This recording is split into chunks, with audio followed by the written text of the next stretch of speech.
Bismillahirrahmanirrahim. Assalamualaikum warahmatullahi wabarakatuh. Alhamdulillah. Wassalatu wassalamu ala rasulillah wa ala alihi wa sahbihi wa ba'd. Kita semua bersyukur kehadirat Allah Subhanahu wa taala pada hari ini dengan taufik, inayah dan maunah jadinya jualah kita bisa bersilaturaham, ya, meskipun jarak berjauhan kita bisa tetap berkomunikasi dan bisa melanjutkan kajian kita surat Maryam. Ya, pada kesempatan ini insya Allah kita akan lebih dalam kepada kisah Maryam saat melahirkan.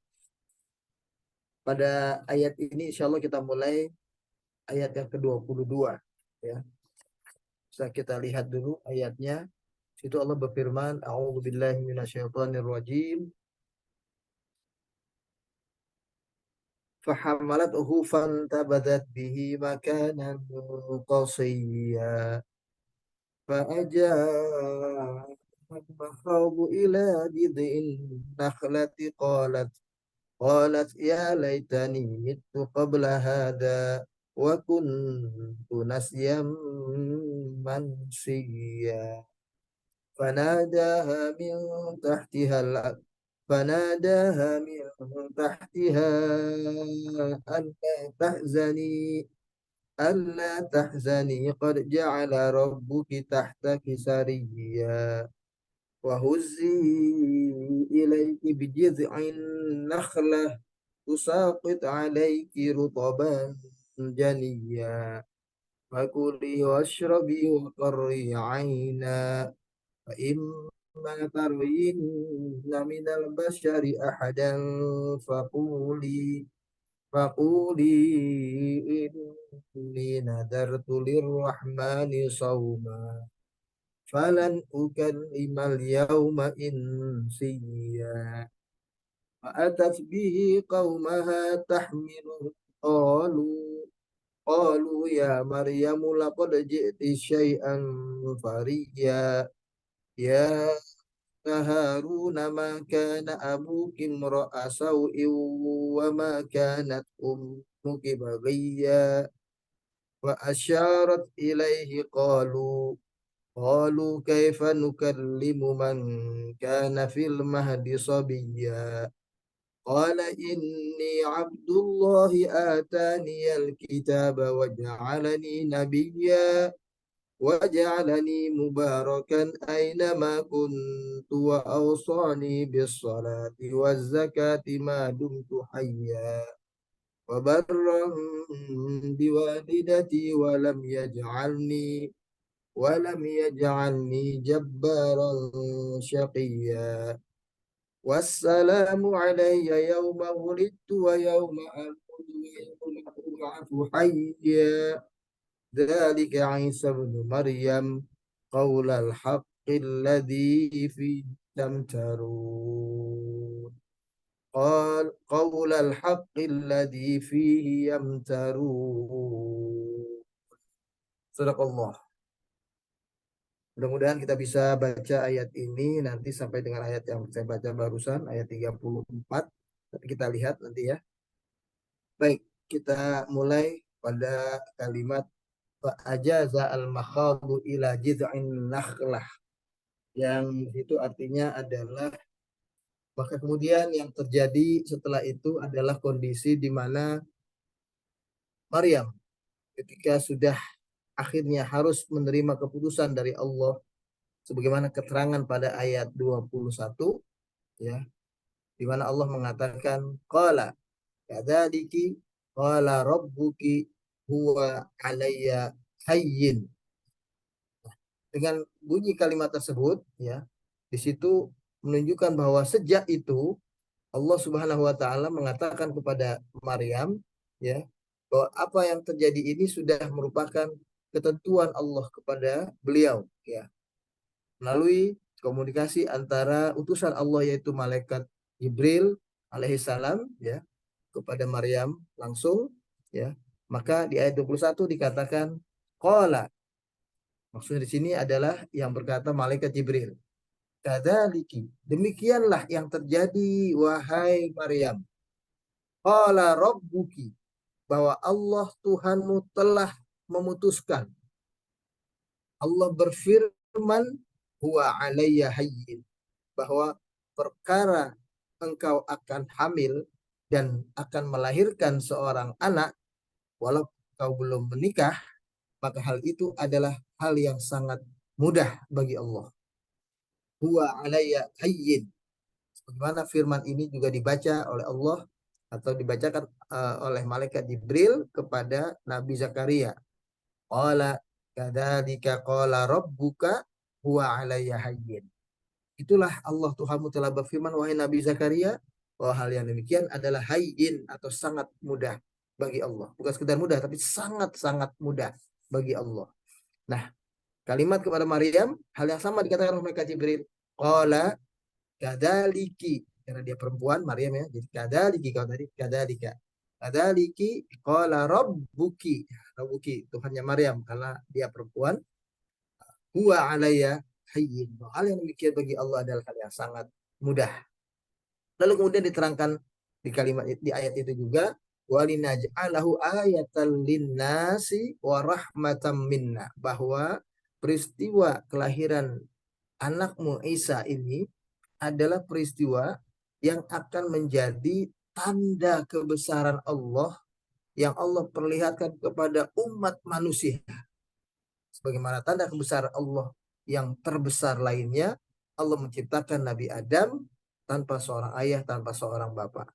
Nah, jadi di sini adalah tanda kebesaran Allah bahwa Allah bisa melakukan penciptaan di luar hal yang biasanya proses kelahiran manusia, yaitu adanya perkawinan, pernikahan antara seorang laki-laki dan seorang perempuan. Meskipun dalam sejarahnya kita tahu Maryam itu saat itu sudah kuncinya bertunangan. Dalam beberapa tafsir katakan Maryam sudah berkhidbah. Tapi khidbah itu bukanlah pernikahan. Zaman dulu itu orang kalau sudah khidbah itu hanya sekedar al-wa'du lizwaj, sekedar janji untuk menikah. Tapi belum dianggap dia menikah, sehingga betul-betul masing-masing. Dia tinggal di rumahnya si gadis itu, sementara laki-laki dengan orang tuanya juga, dan tidak boleh berjalan berduaan. Ya, di zaman itu betul-betul orang yang berkhidbah itu sekedar janji untuk menikah, tapi tidak pernah berdua-duaan. Nah, seperti di zaman kita sekarang, kalau orang sudah bertunangan, sudah khidbah, ya disangkanya sedikit ada kebebasan, bahkan banyak yang kebablasan, ya, karena menganggap sudah direstui oleh kedua orang tua masing-masing, mereka merasa ya sudah seperti pasangan suami istri.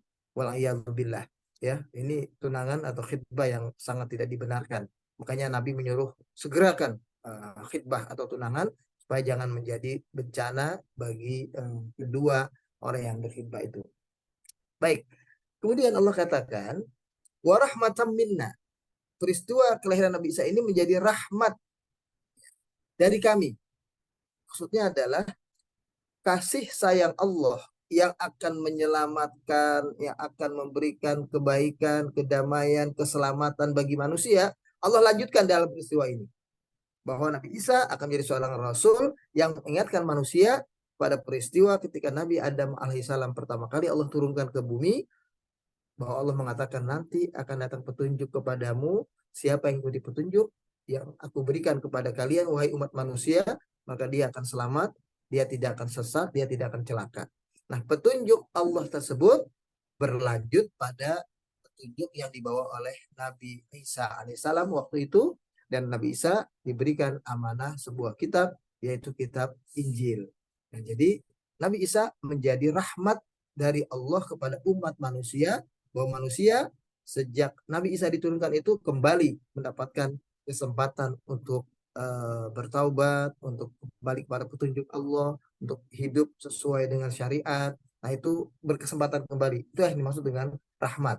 Lalu kemudian terakhir kalimat di ayat 21 itu, wa kana amrum maqdiya, bahwa keputusan tentang engkau hamil walaupun engkau tidak bersuami, walaupun hanya baru tunangan, ya, dan tunanganmu tidak mengapa-apakan dirimu, tidak pernah bertemu juga, ya, tidak pernah berdua-duaan. Nah, Allah takdirkan engkau hamil, maka hal ini sudah tidak bisa ditawar, kata Allah. Ini sudah perintah Allah, keputusan Allah, sudah terima, ya. Tidak bisa ditawar-tawar lagi. Ini sudah keputusan Allah bahwa akan terjadi begitu. Bagaimana nantinya setelah itu urusan Allah. Jadi Maryam disuruh bersikap tenang. Nah, kita lanjut sekarang ayat 22 yang kita bahas.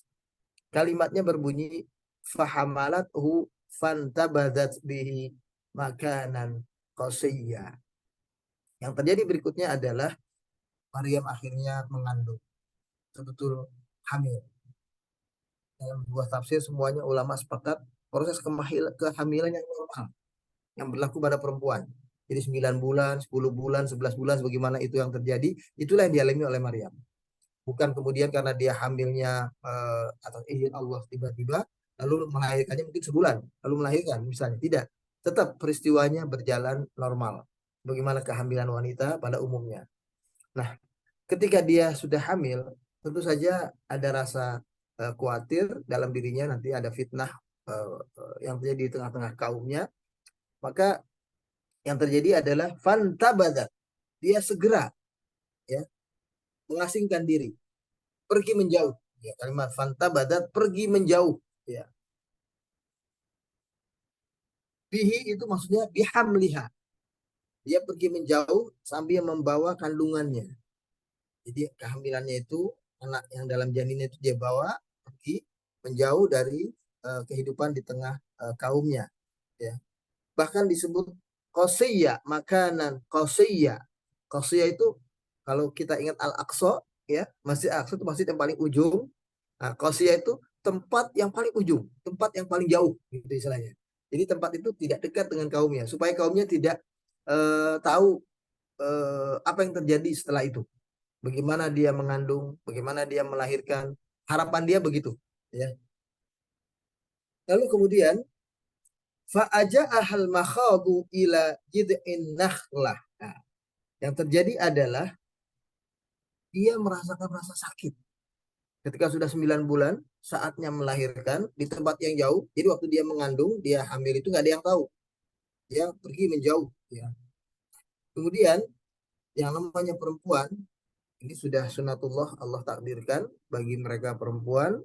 Wa jazahunnallah, semoga Allah memberikan balasan terbaik bagi mereka semua, perempuan-perempuan yang melahirkan, bahwa mereka merasakan rasa sakit. Ya. Sakit ketika akan melahirkan. Ya. Nah, rasa sakit itu al-makhadu dalam bahasa Arabnya itu al-makhadu itu rasa sakit ketika akan melahirkan itu membuat dirinya akhirnya menyandar ke jidh nakhlah, ke sebuah batang pohon kurma. Udah nggak bisa berdiri lagi, duduk bersandar. Ya. Sampai keluar kata-kata dari mulut Maryam. Ya laitani mittu qabla hada wa kuntu nasyam mansiya. Oh Tuhan, sebaiknya aku adalah orang yang mati saja tadinya. Aku bukan apa-apa. Aku bukan orang yang engkau lahirkan sebelum ini sebenarnya. Jadi berharap dia bukan siapa-siapa, dia bukan seorang manusia, ya. Dia seseorang yang katakanlah lebih baik aku nggak dilahirkan. Aku bukan orang yang terlahir karena membuat dirinya terlahir, orang jadi tahu siapa dia anaknya keluarga Imron, ya. Lalu kemudian dia dikenal sebagai perempuan yang baik, rajin beribadah di sebuah tempat di mihrab, bahkan tempat ibadahnya khusus di Masjidil Aqsa waktu itu, ya walaupun namanya belum masjid ya, tapi sebuah tempat ibadah di Al-Aqsa. Nah, beliau mengatakan supaya orang tidak melihat, tidak memperhatikan dirinya, melupakan dirinya, mendingan dia tidak ada aja sebelumnya. Nah, ini itu mungkin kalau kita bayangkan mungkin sudah sangat luar biasa rasa sakit yang dialaminya. Beliau sendirian, tanpa siapapun. Orang tuanya tidak menolongnya, karena orang tuanya jauh dari dirinya. Dan dia sudah memutuskan menanggung semuanya ini sendiri. Ya, dia pergi ke tempat yang jauh, ya, dari manusia lainnya. Itu semua karena dia ingin eh, merasakan semuanya itu sendirian. Tapi yang terjadi adalah luar biasa ketika akan melahirkan rasa sakit yang beliau alami. Nah, ayat 22 yang kita bahas ini itu adalah ayat yang seolah-olah memisahkan dari ayat 21 peristiwa tentang bahwa dia dipilih oleh Allah akan melahirkan. Ada melalui malaikat Jibril menyampaikan itu kepada Maryam. Nah, peristiwa itu stop sampai ayat 21, selesai. Nah, ayat 22-nya adalah apa yang terjadi sesudahnya. Peristiwa yang dialami oleh seorang wanita yang dia kemudian mengandung dan pada akhirnya nanti dia akan melahirkan. Nah, jadi yang terjadi adalah tanahat bihi ila makanin ba'id. Maryam pergi ke sebuah tempat yang jauh, wabta'adat an qaumiha khasyata an yattahimuha bizina. Dia meninggalkan kaumnya, menjauh dari kaumnya karena khawatir menjadi fitnah bagi kaumnya. Mereka akan menuduh dirinya berzina karena melahirkan atau mengandung tanpa seorang suami, ya. Kemudian atau karena dia sudah bertunangan, disangka bertunangan dengan tunangannya dia mungkin hamil, lalu kemudian dia pergi, itu dia khawatir itu. Maka kemudian episode ayat 22 ini dilanjutkan dengan ayat 23-nya, al-ja'aha alamut toliq, ya, wasyiddatul wiladah. Ternyata tidak bisa dihindari rasa sakit ketika akan melahirkan. Penderitaan ketika seorang wanita akan melahirkan. Itu tidak bisa dihindari. Semua wanita mengalami sakitnya waktu akan melahirkan. Ya. Maka hal ini membuat dirinya ilal istinad ila jid'i nakhlatin ya bisa. Sampai dirinya akhirnya harus menepi bersandar di sebuah batang pohon kurma yang masih nampak ya bisa. Ya bisa itu sebetulnya kurmanya apa namanya? Kurma yang kering, ya. Kalau dilihat itu bukan kurma yang basah gitu. Kurma ada tapi bukan kurma yang segera akan berbuah. Dia tidak tahu berbuah atau tidak, ya. Pokoknya dia bersandar di pohon itu. Ta'tamid 'alaiha hina wiladatiha. Dia pegangan bersandar di pohon itu, berpegangan, ya, menahan rasa sakit ketika akan mengeluarkan atau melahirkan Nabi Isa alaihissalam. Wasya'urat biharajil mauqif. Betul-betul derita saat itu, itulah yang membuat sikap dirinya itu menjadi apa yang terjadi. Dia mengucapkan sesuatu yang kita tunggu tadi kalimatnya. Fatamannat antamuta wala tuwajih dalika mauqif al-asib. Sampai dia seolah merasakan mendingan ini nggak terjadi. Sakitnya luar biasa. Jadi bukan lagi soal malunya dia dengan orang banyak hamil dan akan melahirkan, tapi yang saat itu sedang dia rasakan adalah derita sakit orang melahirkan. Ini juga pelajaran buat kita kaum laki-laki barangkali, bahwa kita harus betul-betul memberikan perhatian penuh, kasih sayang yang terbaik seorang suami kepada istri ketika mereka akan melahirkan, terutama anak yang pertama. Mengapa? Karena seorang istri ketika akan melahirkan itu bukan hal yang mudah bagi dirinya. Memang dia senang, ya, menikmati ketika sedang mengandung anaknya, ya, walaupun dia harus merasakan beratnya mengandung anak dalam janinnya itu, ya, dalam rahimnya itu. Tapi ketika akan melahirkan tetap sebetulnya ada rasa takut, ada rasa was-was. Karena memang itu bukan hal yang mudah bagi siapapun ketika akan melahirkan. Nah, saat itu dirasakan oleh Maryam alaihissalam. Maka dia mengatakan, ya, lebih baik saya sosok yang tadinya nggak ada saja. Ya. Mengapa demikian? Beliau berpandangan begini. Li'annaha arafat anna nas la yusaddiqunaha fi khabariha. Terlebih lagi, bukan rasa sakit sekedar sakit melahirkan. Sakit itu menjadi sakit ke dalam hatinya, ke dalam mental.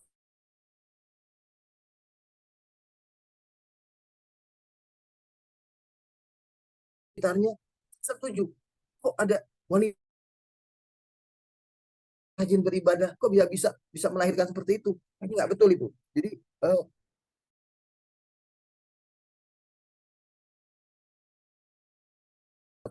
melahirkan yang demikian rupa tanpa seorang suami itu menjadikan dirinya sangat khawatir.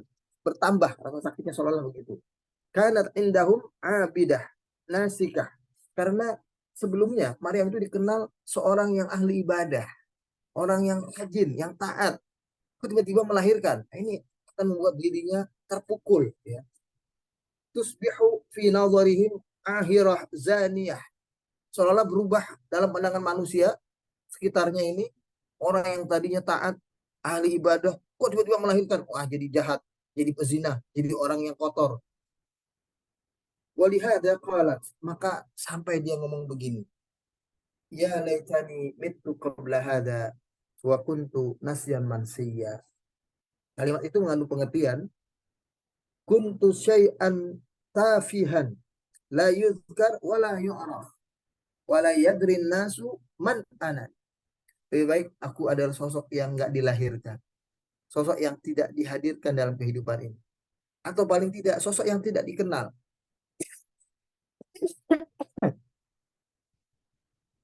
Lebih baik aku adalah sosok yang eh, dahulunya tidak dikenal sebagai sosok yang soleh, sosok yang ahli ibadah, sosok yang baik, yang rajin beribadah di masjid, ya. Lebih baik aku tidak dikenal seperti itu. Karena dengan aku dikenal seperti itu menjadi beban yang lebih memberatkan dirinya akan melahirkan tanpa seorang suami, tanpa seorang bapak. Nah itu jadi bertambah berat, bertambah rasa sakitnya itu. Sampai dia mengatakan kalimat seperti itu. Hada, ya, ucapan yang demikian ini pandangan Imam ahli tafsir Imam Qatadah. Kalau Imam Ibnu Abbas mengatakan maksud dari kalimat mitdu qabla hada, kata Ibnu Abbas adalah lam ukhlaq wa lam aku syai'a. Lebih baik aku bukan makhluk yang diciptakan Allah sebelum ini. Aku lebih baik tidak hidup aja, tidak hadir saja. Itu sampai begitu. Itu pengertian Ibnu Abbas kalimat mitu qabla hada. Karena dalam bahasa mitu qabla hada itu artinya terjemahan letterleknya adalah aku mati saja sebelum ini. Itu ditafsirkan oleh Ibnu Abbas, pengertiannya adalah lebih baik aku adalah sosok yang tidak ada sebelumnya. Aku tidak diciptakan sebelumnya. Itu kata Ibnu Abbas. Tapi kalau Ibnu Qatadah mengatakan lebih baik aku adalah sosok yang sebelumnya tidak dikenal sebagai sosok ahli ibadah, sebagai sosok yang rajin ke masjid, yang rajin mengingat Allah. Karena dengan dikenal seperti itu, lalu kemudian melahirkan tanpa seorang suami, itu akan menjadi sebuah hal yang sangat buruk bagi kehidupannya. Dia akan dikata-katai atau dihina, dulunya soleh, ataunya penjahat. Nah, wa fi syiddatil alam, ketika rasa sakit yang sangat seperti itu dialami oleh Maryam, wa ghamratil hul taqa'u al mufajaah al kubra. Di tengah-tengah rasa sakit yang dialaminya seperti itu, tiba-tiba datang wahyu dari Allah. Kalimat di ayat 24-nya berbunyi, fanadaha min tahtiha alla tahzani qad ja'ala rabbuki tahtaki sariya. Jadi saat itu kemudian Allah berfirman, "Hei Maryam." Ya, ada panggilan dari atas. Ya. Eh, di bawahmu katanya ada suara kemudian Allah tahzani, kamu jangan khawatir. Jangan sedih, ya. Jangan sedih, jangan khawatir. Sungguh Allah Subhanahu wa taala Tuhanmu telah membuat di bawahmu ada mata air, ada sungai.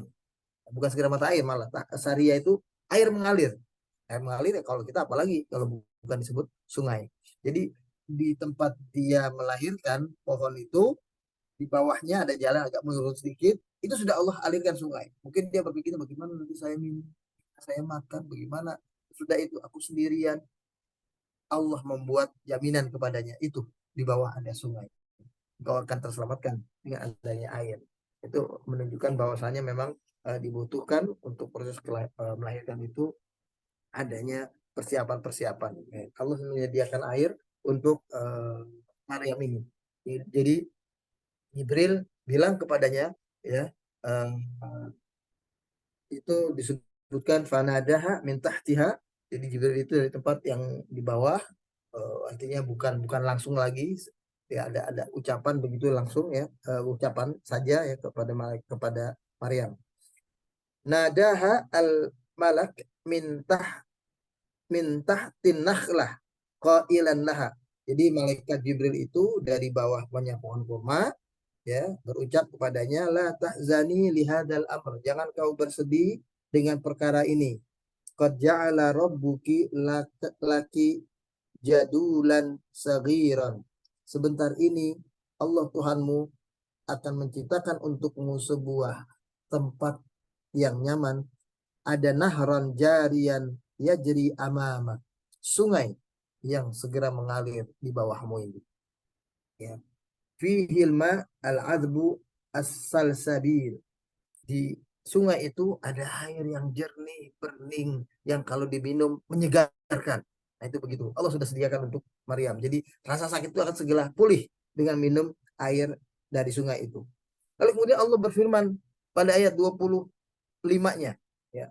Wahuzi ilaiki, dan coba goyangkan itu tempat kamu bersandar, pohon itu kamu goyang-goyangin, pohon itu, pohon kurma itu.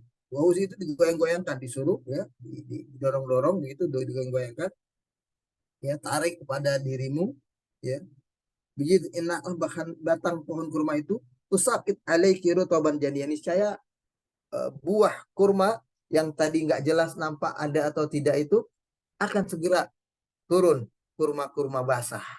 Kurma-kurma yang rutop itu kurma basah, kurma yang baru saja matangnya di dalam pohon kurma, itu biasanya dimakannya itu kalau kita bulan Ramadan berpuasa, makan rutop dan seteguk air itu sudah rasanya cukup.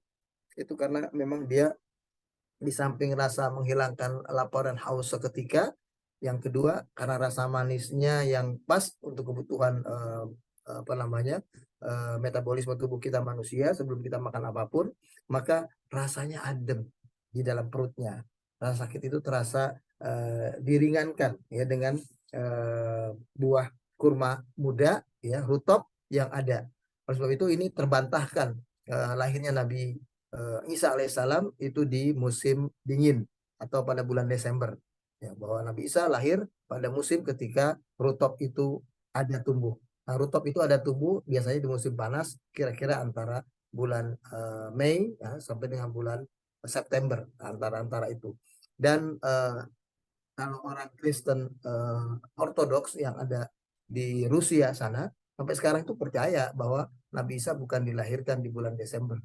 Itu adalah hanya karena diajak oleh orang-orang Yahudi menghormati dewa matahari, ya, dewa-dewa yang Yanair itu nama dewa, Yanair, Februari, itu semuanya supaya ikut gembira atas peristiwa mereka menyembah Tuhan dan ya dewa mereka pada bulan Januari. Sebetulnya itu diajak itu. Makanya kalau yang Ortodoks itu nggak mau, dia tetap berkeyakinan lahirnya bukan di bulan Desember. Itu Desember adalah kepentingan Yahudi yang ada di sana sebetulnya menurut mereka.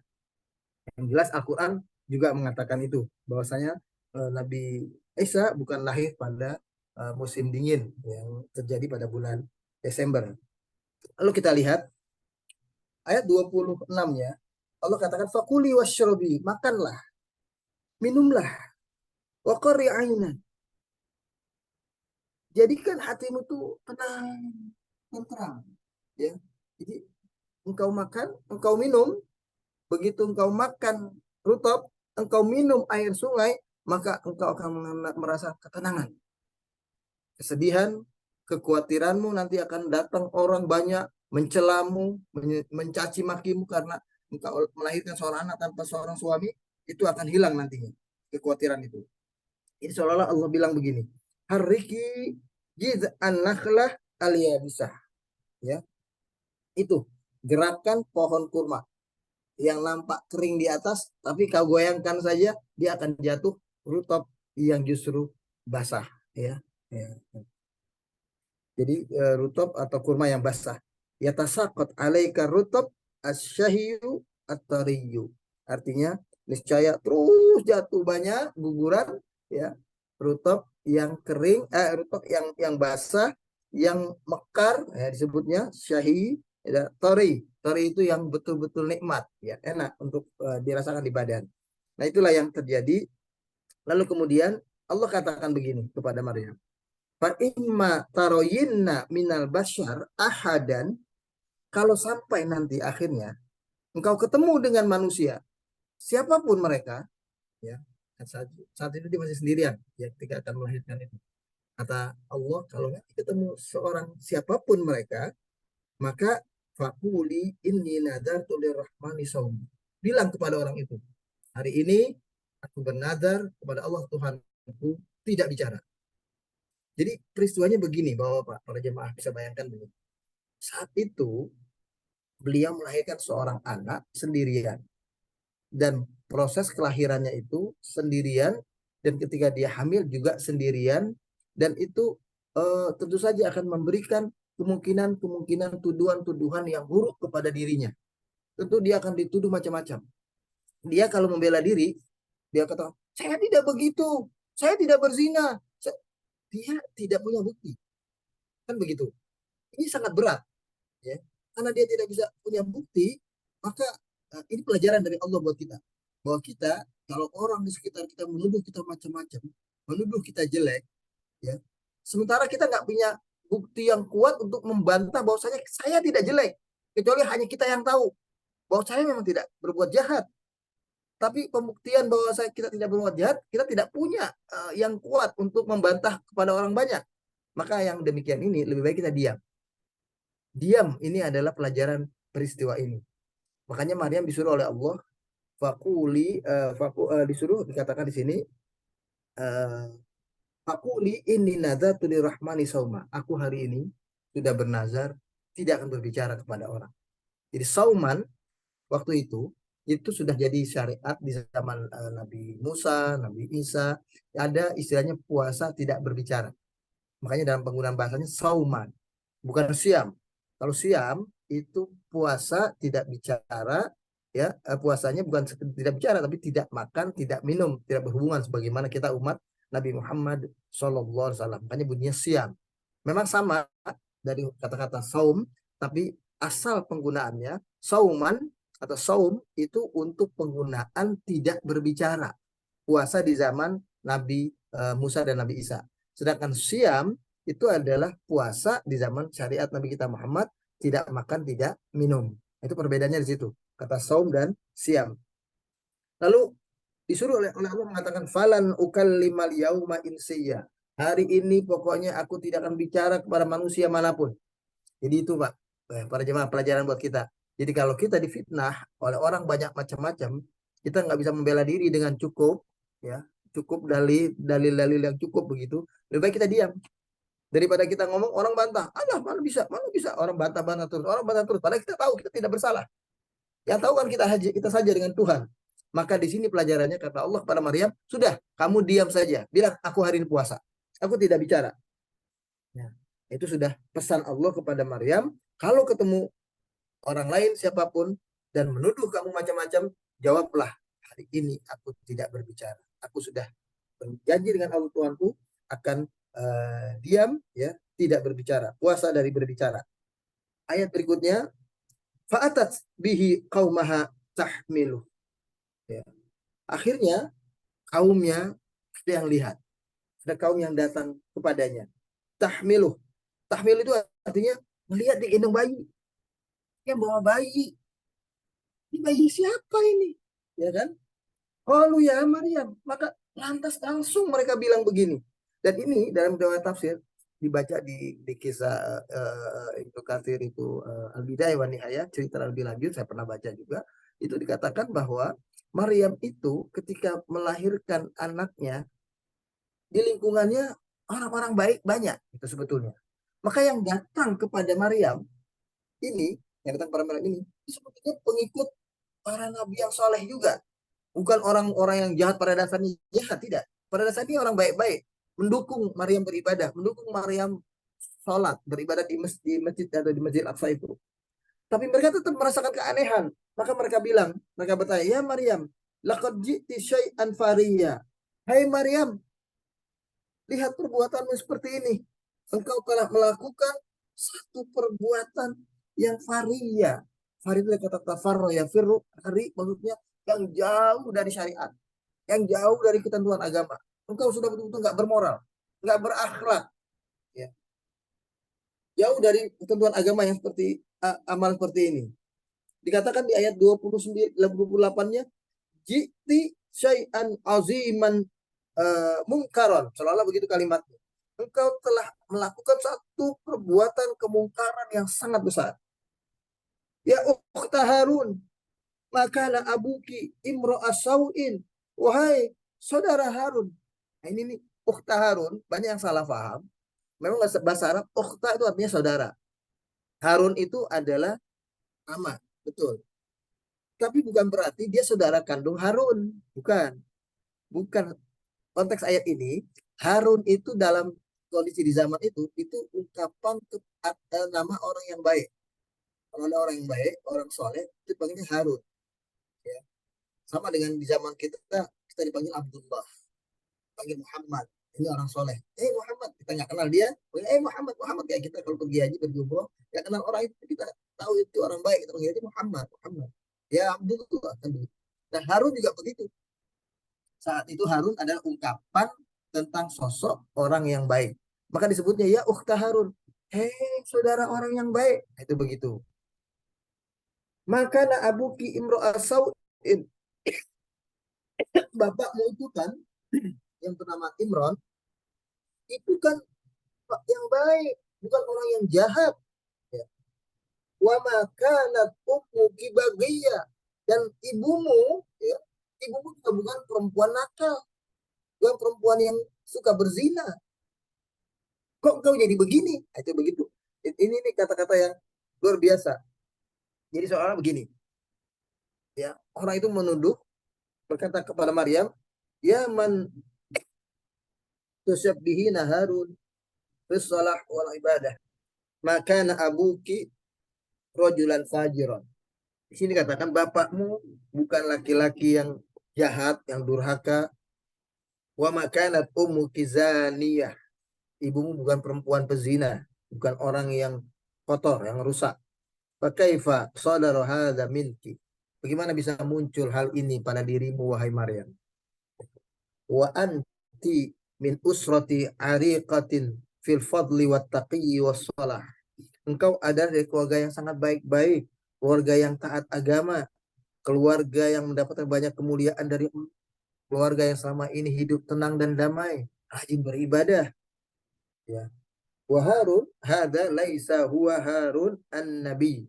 Ini Harun itu bukan Harun nama Nabi Harun, saudaranya Musa, bukan. Jadi pokoknya bukan nama nama seseorang, bukan sebetulnya. Ya. Tapi dalam hal ini adalah rajulun saleh fi bani Israel, ada seorang yang soleh dari kalangan Bani Israel, maka setiap ada orang yang baik disebutnya Harun, ya karena ada orang soleh dulu di zaman Bani Israel, disebutnya Harun. Harun itu adalah orang yang katsirut taqi wal ibadah, orang yang banyak beribadah, orang yang takwa kepada Allah. Ya, syabbihuha bihi, ya, itu biasa diungkapkan kata-kata itu, ya, kepada orang, ya, penyebutan Harun untuk orang yang rajin beribadah. Jadi Harun rajulun min ubbad Bani Israel al-mujtahidin fit ta'ah wal ibadah. Itu asalnya dulu Harun itu adalah seseorang dari hamba-hamba Bani Israel, dari hamba-hamba Allah, dari kalangan Bani Israel maksudnya, yang rajin dalam taat, yang rajin dalam ibadah, ya. Kanat Maryam tusyabbah bihi fi ijtihadiha wa ta'atiha. Sedangkan Maryam itu dianggap mirip dengan Harun ini. Kalau Harun laki-laki, Maryam ini perempuannya. Karena Maryam rajin ibadah, rajin ingat kepada Allah, rajin zikir waktu itu di zaman itu. Makanya orang jadi heran. Saya menyebut, ya ukhta Harun. Nah, itu penyebutannya gitu. Perempuan yang taat. Itu begitu maksud. Kok engkau bisa begini? Bapakmu tidak. Kamunya sendiri orang taat. Bapakmu bukan orang yang jahat. Ibumu bukan pezina. Kok bisa begini? Nah, itu yang terungkap. Karena yang saya katakan tadi, orang-orang yang datang kepada Maryam pertama kali menemukan Maryam melahirkan itu bawa anak, itu bukan perempuan-perempuan, bukan orang-orang yang jahat. Itu orang-orang yang baik, orang yang taat juga. Ya. Kita bisa bayangkan, orang yang taat saja melihat Maryam menggendong bayi, masih ada suuzon, prasangka buruk dalam dirinya. Bagaimana kalau kita bayangkan orang itu adalah memang orang yang dari dulu memandang Maryam jelek. Memandang Maryam, apa perempuan apa itu di sana, ngaji-ngaji sendiri, Sedangkan kita kan pengennya hidup bebas, hidup ini. Misalnya ada orang yang kondisinya seperti itu, mungkin akan lebih menjelek-jelekan Maryam lebih dahsyat lagi. Yang datang kepada Maryam padahal adalah orang-orang yang baik juga, ya. Hanya saja tetap mereka merasa sebuah keanehan, sampai terungkap kata-kata itu kepada mereka yang tidak mereka sadari itu semacam tuduhan kepada Maryam, dan itu akan buat Maryam bertambah sakit ya pada dirinya. Makanya pada saat itu Maryam sudah dikatakan oleh Allah tadi, ini resepnya. Bahwa engkau jangan berkata apa-apa, bilang aja engkau lagi puasa.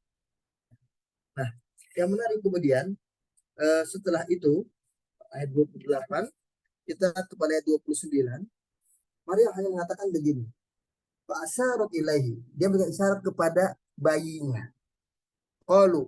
Sehingga orang-orang tadi mengatakan begini. Kaifa nukallimu man kana fil mahdi sabiyya? Bagaimana mungkin kami bisa ngomong sama anak kecil ini? Kamu sendiri nggak mau ngomong, ditanya nggak mau jawab, lalu nunjuk anak ini. Bagaimana kita bicara sama anak ini? Begitulah kira-kira yang kita bisa bayangkan peristiwanya ya. Kemudian ternyata ya saat itu eh, faqalu muta'ajjibina min kalamiha. Dia sangat merasa aneh dengan sikapnya Maryam yang menunjuk kepada anak bayi yang akan bisa berbicara katanya. Ya. Qalu kaifa nukallimu tiflan radi'an? Bagaimana kita akan bicara sama anak bayi yang masih menyusui? La yazalu fil mahdi. Ya, ay fis sarir. Dia masih dalam buayan, dalam gendongan. Ya. Yataghadda wa yarda. Dia masih menyusui, bergantung kepada ibunya. Pada saat dia seperti itu, mustahil itu bagi orang bahwa orang-orang sekitar bisa bicara, akan bicara kepada bayi itu.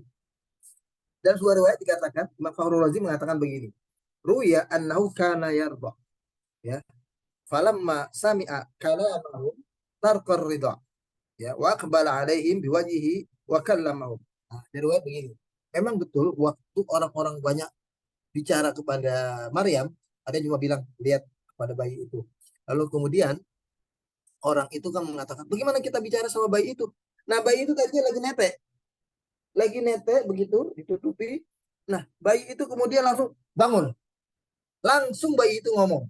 Nah, itu dia berikan dalam Al-Quran, ayat berikutnya, 30, 31 ini. Dia mengatakan begini. Qala, inni abdullah, aku adalah hamba Allah. Nah, ini luar biasa. Langsung dia jawab, dia adalah hamba Allah. Bukan, inni ibdullah, aku anak Tuhan. Bukan, aku adalah hamba Allah. Ya. Atani al-kitab. Aku akan mendapatkan kitab nanti dalam hidupku ini. Wa ja'alni nabiyya, dan Allah akan menjadikan aku sebagai seorang nabi. Wa ja'alani mubarakan aina ma kuntu, dan Allah Tuhanku akan menjadikan aku adalah yang memberikan keberkahan di mana aku hidup. Di mana aku ada, maka sekitarku akan mengalami kehidupan yang baik, kehidupan yang penuh keberkahan dari Allah.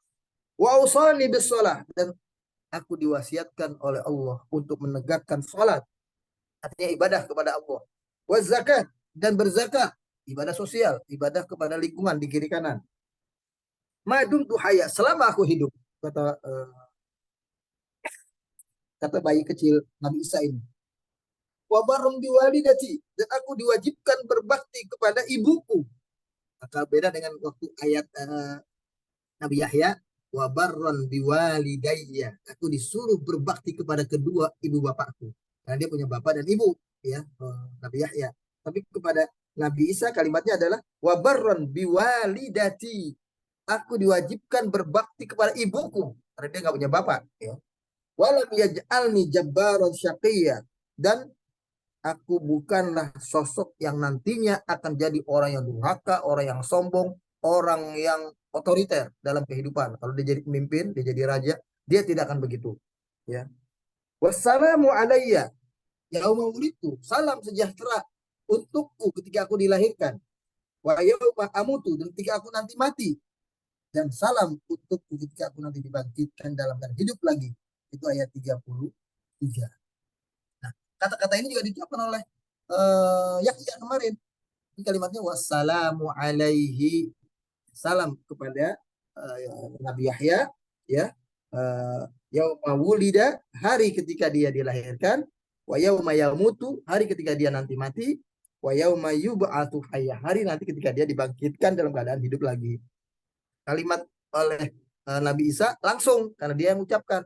Jadi wassalamu alayya, kepadaku. Salam untukku di hari aku dilahirkan, dan salam untukku ketika aku nanti mati, dan salam untukku ketika aku nanti dibangkitkan.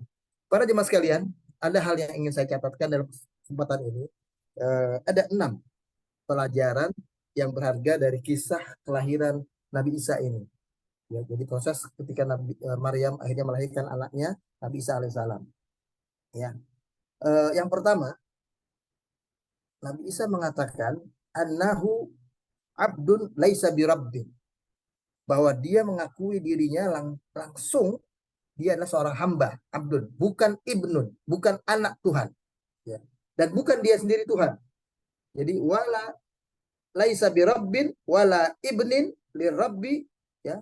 Dia bukan Tuhan dan dia bukan anak Tuhan. Dia katakan inni Abdullah. Nah, ini kalimatnya. Yang kedua, Allah Ta'ala khassahu bil wahyi wan nubuwah. Ya. Allah mengkhususkan pada dirinya nanti akan termasuk orang yang mendapatkan wahyu dan kenabian. Dia akan menjadi seorang rasul. Ya. Ataniyal kitab wa ja'alin nabiyya, pada kata-kata itu. Yang kedua. Jadi beliau adalah sosok yang menjadi nabi dan rasul. Ya. Kemudian yang ketiga, anallaha azza wa jalla barakahu faja'alahu mu'alliman lil khair nafi'an lil ummah. Allah telah menentukan sosok Nabi Isa nanti akan menjadi sosok yang memberkahi kehidupan di sekitarnya, di alam kehidupan di sekitarnya, umat manusia di sekitarnya. Dia yang membimbing manusia kepada kebaikan, dia yang menjadi sosok yang memberikan manfaat bagi sekitar, ya. Haitsu makana wa aina mahalla, dimanapun dia tinggal, dimanapun dia berada, maka dia menjadi sosok yang memberikan manfaat bagi sekitar. Itu fawujuduhu barokah wa rahmah ala nas, keberadaannya dimanapun dia berada menjadi berkah dan rahmat bagi sekitar, bagi orang banyak, ya. Wa ilaihil isyarah bi qoulihi ta'ala wa ja'alani mubarakan aina ma kuntu, itu pada kalimat itu. Yang keempat, pelajaran ini adalah annallaha ta'ala farada alaihi at-takallif asy-syar'iyyah fa huwa 'abdun ma'murun bi ta'atillah. Sinilah pembelajaran bahwa dia adalah seorang hamba. Karena dia hamba, dia punya syariat, dia punya kewajiban, dia punya taklif. Taklif itu dia punya beban melaksanakan sesuatu dari Allah. Apa itu? Dia wajib mengerjakan 2 hal utama, salat dan zakat. Nah, kalimat salat dan zakat itu menunjukkan bahwasanya dia seorang hamba. Kalau dia Tuhan, dia nggak dapat perintah, dia nggak dapat tanggung jawab, dia melaksanakan apapun maunya sendiri. Tapi karena jelas dia seorang hamba, maka dia adalah sosok yang dapat perintah dari Tuhannya, disuruh sholat ya sholat, disuruh berzakat ya zakat, karena dia hamba. Beda kalau dia Tuhan, disuruh sholat ya siapa yang bisa suruh dia Tuhan, dia malah menyuruh orang, dia malah menyuruh umat, kan begitu. Nah, ini membuktikan dia betul-betul adalah seorang hamba. Dia diberikan beban tanggung jawab melaksanakan ibadah sholat dan melaksanakan ibadah zakat. Itu pada kata-kata wa ausani bis shalah wa zakati ma dumtu hayya. Selama aku hidup, aku diwajibkan sholat dan aku diwajibkan berzakat selama hidup. Dan memang dulu di zaman Nabi Isa itu zakat itu besar, sampai 25% itu zakat diwajibkan kepada umat Nabi Isa alaihissalam. Jadi memang itu ibadah yang diharuskan pada albirru biwalidati wa tawaddu' ma'a ashirati wa adamu takabbur wa tajabbur ala ibadillah. Nah, yang kelima pelajarannya adalah di sini Nabi Isa diwajibkan untuk berbakti kepada ibunya yang melahirkannya, orang yang membersamainya untuk tumbuh kembangnya dari mulai dia bayi, ya, anak-anak, remaja, memeliharanya, menyayanginya. Nah, kepada orang ini disuruh Nabi Isa berbakti. Kita pun juga demikian, orang yang melahirkan kita, membersamai kita, membesarkan kita, ya, mengurus kita dari sejak kita lahir sampai kita dewasa, dan kepada orang yang di sekitarnya. Jadi maksudnya kepada mungkin pamannya, bibinya, ya saudara kandung orang tua kita, saudara kandung ibu kita, semuanya, semua kita disuruh nggak boleh melakukan takabur, bersikap sombong, bersikap merasa besar itu di hadapan mereka, harus merendah, ya, harus menghormati. Itu sikap yang diajarkan oleh peristiwa Nabi Isa ini. Yang terakhir, yang keenam, peristiwa Nabi Isa ini mengajarkan kepada kita tentang takrimullah lahu bisalamah wal amni fid dunya wal akhirah. Ya, faqad qadarul maula jalla wa ala lahu assalam wal aman wa tuma'ninah fi yaumi wiladati. Bahwa ini merupakan bentuk kemuliaan dari Allah kepada Nabi Isa alaihissalam. Betapa beliau adalah sosok yang terpilih ketika dilahirkan, lahir dalam keadaan mudah, selamat, ya, lahir dalam keadaan aman, tidak diganggu, tidak ada huru hara, tidak ada perang, tidak ada yang membuat dia terjatuh, terluka dan semacamnya. Dan itu akan menjadi keadaan yang berlaku pada dirinya saat dilahirkan, saat kematian, dan saat nanti dibangkitkan. Makanya kalau Nabi Isa matinya disalib, itu berarti bukan mati selamat. Padahal janji Allah dia matinya pun selamat, matinya pun tenang damai. Nah berarti dia bukan mati saat itu. Makanya dalam Al-Quran keyakinannya adalah wa ma qataluhu wa ma salabuhu walakin syubbiha lahu. Bahwa Nabi Isa tidak dibunuh, Nabi Isa tidak disalib, Nabi Isa tidak seperti yang disangkakan oleh orang-orang Yahudi, mereka yang membunuh, ya. Dan mereka masih ragu bahwasanya mereka lah yang membunuh Nabi Isa alaihissalam. Artinya wama qataluhu yaqina. Mereka tidak yakin yang dibunuh itu adalah Nabi Isa. Tapi pokoknya orang yang diduga seperti Nabi Isa ciri-cirinya, dan akhirnya mereka merasa itulah mungkin Nabi Isa, makanya mereka membunuh. Tapi wama qataluhu yaqinan, mereka sebetulnya nggak yakin 100%, ya, betul-betul itu Nabi Isa. Nah, itu orang Yahudi sendiri, si pembunuh mengatakan begitu, wama qataluhu yaqinan. Mereka tidak betul-betul yakin membunuh Nabi Isa alaihissalam. Inilah barangkali para jamaah sekalian peristiwa kelahiran Nabi Isa alaihissalam dari ayat 22 sampai dengan ayat 33. Ya, kita berdoa.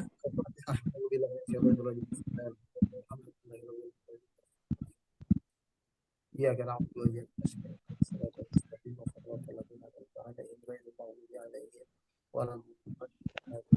ya Rabb, lakal hamdu wa lakas syukru.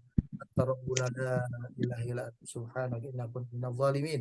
Allahumma ighfir lana warhamna waghfir warham aba'ana ummahatina.